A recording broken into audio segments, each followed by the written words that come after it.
Kuroni kollën, gëlbazën dhe bllokimet në mushkëri vetëm me një gotë nga ky lëng, do befasoheni. Në qoftë se jeni duke kërkuar për një recetë natyrale për të luftuar kollën, bronkitin dhe pneumoninë, mund të jeni të sigurt se keni gjetur një të shkëlqyer. Shurupi i qepës është një recetë e vjetër në shtëpi e cila trajton me sukses probleme të ndryshme të frymëmarrjes.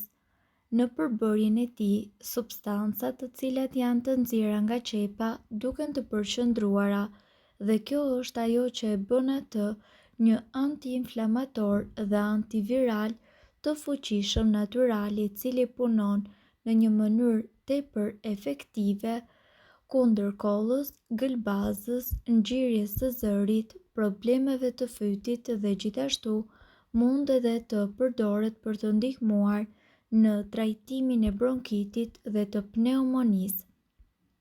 Priteni qepën në feta. Vendoseni këto feta më pas në një tenxhere të madhe duke rregulluar një fet qep, një shtrecë sheqer kaf, një tjetër fet qep dhe një tjetër fet sheqer kaf dhe kështu me radhë duke përfunduar me një shtresë sheqeri. Mbulojeni tenxherën për të shmangur praninë e milingonave dhe insekteve të tjera dhe lëreni të qëndrojë ashtu brenda natës.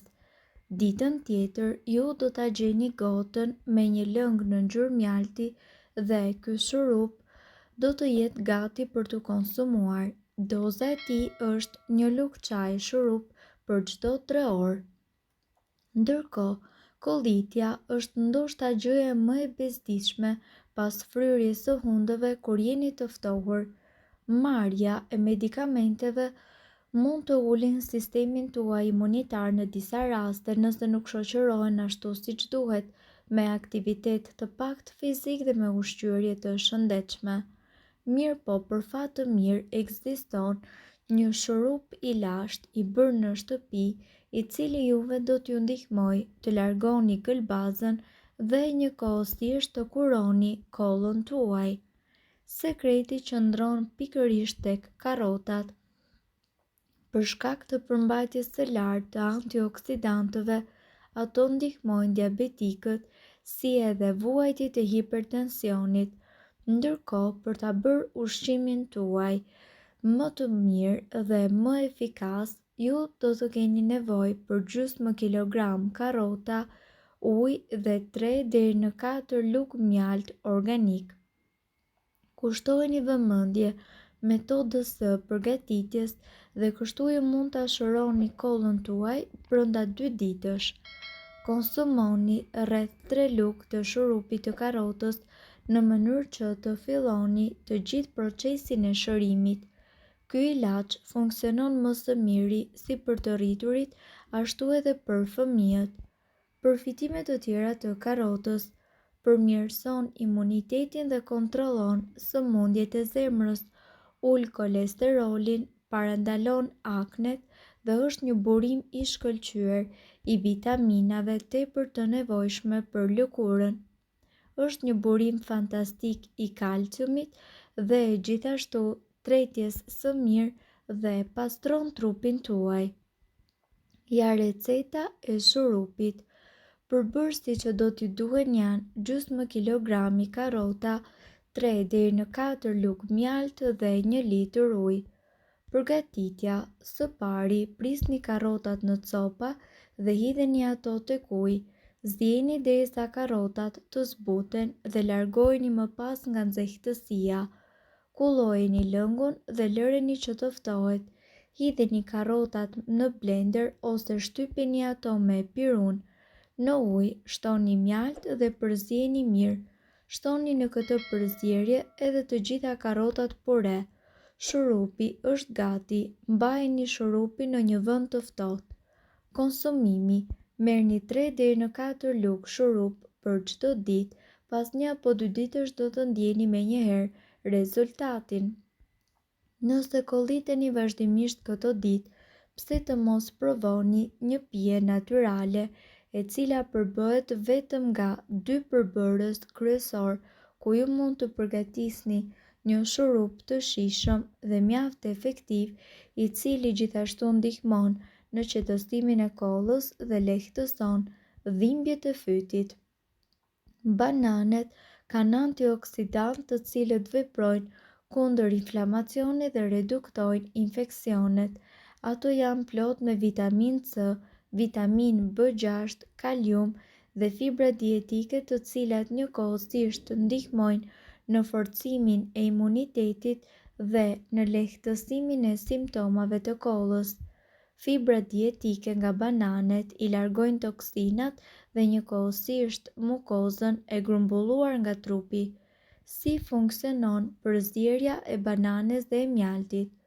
Shurupi i bananes dhe mjaltit arrin që të luftojë dhimbjen e fytit, të qetësojë kollën e thatë, si edhe ndihmon në trajtimin e bronkitit sipas mjekësisë tradicionale indiane. Gjithçka që juve do t'ju nevojitet për këtë ilaç janë 2 banane të pjekura, 2 lugë mjalt dhe ujë të zier. Receta e shurupit. Përbërësit që juve do t'ju duhen janë 400 ml ujë të valuar, 2 banane mesatare të pjekura dhe 2 lugë mjalt. Qërojni bananet, grini me një pirun ose lugë druri dhe përzini ato me ujë të valuar. Lëreni të qëndrojë për 30 minuta, kullojeni masën pasi të ftohet. Në qoftë se ju dëshironi një shurup të pastër, shtoni mjaltin dhe përzijeni mirë derisa kjo të shkrihet. Nëse ju dëshironi një shurup më të trash, shtoni më shumë mjalt. Pini 100 ml shurup disa herë në ditë dhe kështu ju do ta ndjeni lehtësimin brenda 5 ditëve. Ndërkohë, nga ana tjetër, mund të përdorni edhe recetët me uthull molle dhe me mjalt. Inflamacioni dhe akumulimi i sekrecioneve në mushkëri, si pasojë të ftorës ose gripit, mundet që të shkaktojë vështirësi në frymëmarrje dhe në probleme me gjumin. Bllokimi, i cili shkaktohet në krah ror, shoqërohet edhe me një kollë të fortë, nëpërmjet së cilës mushkëritë përpiqen që të pastrohen. Gripi dhe e ftohura nga ana tjetër nuk janë të vetmi që shkaktojnë bllokim të kraharorit nga sekrecionet apo, siç njihet, gëlbaza. Një gjë e tillë mund të ndodhë edhe si pasojë e bronchitit, astmës, fibrozës cistike dhe alergjive. Përbërësit që juve do t'ju duhen janë gjysmë lugë çaj me xhenxhefil pluhur, gjysmë lugë çaj me specë djegës pluhur, çerek filxhani çaj me uthull molle të pafiltruar, 3 lugë gjelle me mjalt, çerek filxhani çaj me lëng të freskët të limoni. Përgatitja. Zihni së bashku uthullën dhe lëngun e limonit. Sapo të marval, hiqeni nga zjarri. Shtoni mjaltin dhe xhenxhefilin së bashku me specin djegës. Përzijeni mirë derisa të përfitoni një lëng me një përmbajtje uniforme, të cilin duhet ta hidhni në një shishe qelçi. Ne ju rekomandojmë të konsumoni një lugë gjelle 2 herë në ditë për 2 deri në 3 ditë me radhë. Njerëzit të cilët kanë probleme me fjetjen, si pasojë e bllokimit të mushkërive nga sekrecionet e trasha, rekomandohet të përdorin 2 jastëk. Koka duhet mbajtur ngritur në mënyrë që të pengojë kollën dhe problemet me frymëmarrjen. Ju duhet të shkoni tek mjeku në qoftë se këto sekrecione zgjasin më shumë se 3 ditë, përkeqësohen ose kanë ngjyrë jeshile.